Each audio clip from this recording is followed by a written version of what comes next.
Bonjour, tiens, on se retrouve très vite, plus que l'accoutumée. Et aujourd'hui je te fais vite une petite vidéo sur le pouce parce que j'avais envie de parler d'un truc qui s'est révélé assez utile en fait dans mon entraînement et qui a un peu changé ma façon de m'entraîner, notamment vis-à-vis du deadlift. Et qu'est-ce que c'est que ce changement d'entraînement? Tu l'auras sûrement remarqué dans le titre, mais c'est l'incorporation de singles et non plus de séries longues. Pourquoi?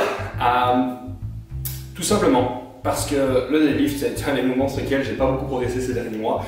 Je tapais un peu sur les résultats en compétition, depuis mon 2,80 en octobre, incapable de match le PR, de le dépasser, donc là-dessus un peu frustrant, et j'ai remarqué que juste j'avais tendance à accumuler énormément de fatigue sur le deadlift, notamment l'organisation de la semaine. Donc la première chose, ça a été de changer un peu l'organisation de la semaine et de plus deadlifter sur le jour 6, mais de deadlifter sur le jour 5 et de squatter sur le jour 6.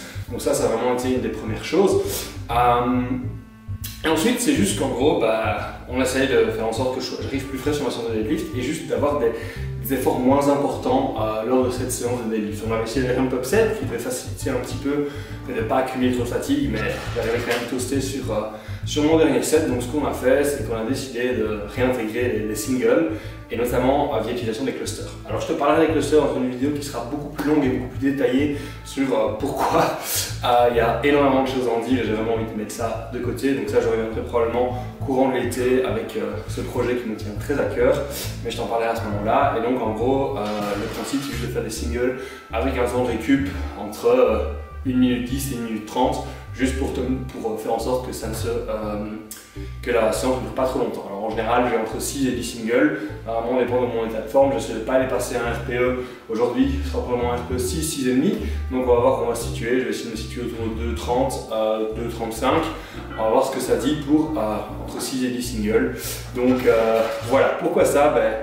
Pourquoi couper mon volume en single? Juste pour en fait, que j'ai une meilleure qualité d'exécution, que j'ai moins de fatigue au cours du set et moins de fatigue entre les sets. Du coup, en fait, je veux diminuer la fatigue en intra-set et en inter-set, juste pour avoir une meilleure qualité d'exécution, moins de fatigue, moins d'accumulation de fatigue sur ma séance de manière générale, et juste faire en sorte que j'ai un travail sur une meilleure qualité. J'ai remarqué que mon deadlift, en fait, j'ai pas besoin d'avoir beaucoup d'efforts à très haute intensité. Lorsque j'ai PR mon deadlift à 2,80,5, ce qui s'est passé, c'est qu'en fait j'avais vraiment eu une approche comme ça, et c'est vraiment ce qui était le plus efficace. Et donc je pense que dans mon cas, une low fatigue approach, et même à trop de volume, même si j'ai un jour plutôt dans la semaine où j'ai un peu plus de volume, ça me réussit plutôt bien. Et donc c'est vraiment un cas un peu atypique, puisque dans le passé j'ai surtout très bien réagi avec des énormes volumes sur mon deadlift, et maintenant ça a l'air de ne plus être le cas du tout. Probablement parce que je suis devenu plus fort en squat.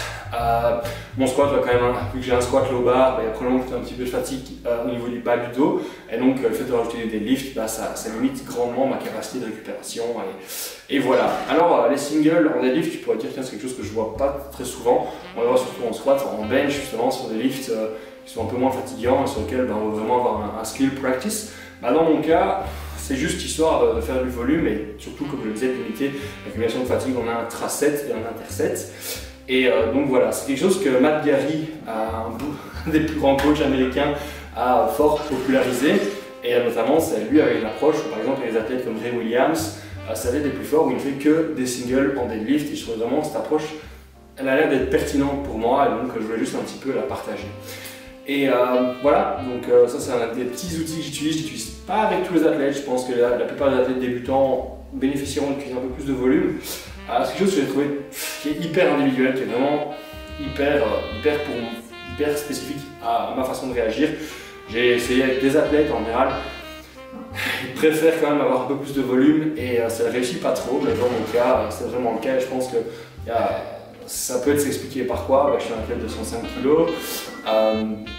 Je suis quand même relativement grand, donc pas mal de range of motion, et il y a plein de choses qui peuvent expliquer ça. Il y a une moins bonne capacité de récupération peut-être, le fait que j'ai un peu plus de stress aussi peut-être en ce moment, au niveau de toute ma vie, tout ce qu'il y a eu, tout ce dont j'ai déjà un peu parlé, le mémoire, la fin des études et tout ça, donc peut-être que j'ai une moins bonne capacité de récupération, et juste que en ce moment en tout cas c'est la seule approche qui a eu l'air de faire en sorte que je m'en sorte plutôt bien.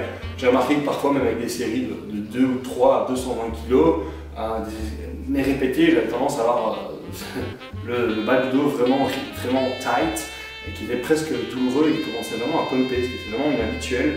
Et donc, si je voulais accumuler du volume, il fallait soit, si je voulais accumuler par exemple des répétitions, il fallait surtout au 170, 180, et voilà, c'était assez compliqué en fait, si je veux avoir du volume. Donc, ce qu'on a fait, c'est qu'on a réduit le nombre de répétitions que je fais par série, on a juste augmenté le nombre de séries, et pour ceux qui sont virtualisateurs, on met un temps de récup bien précis, donc voilà.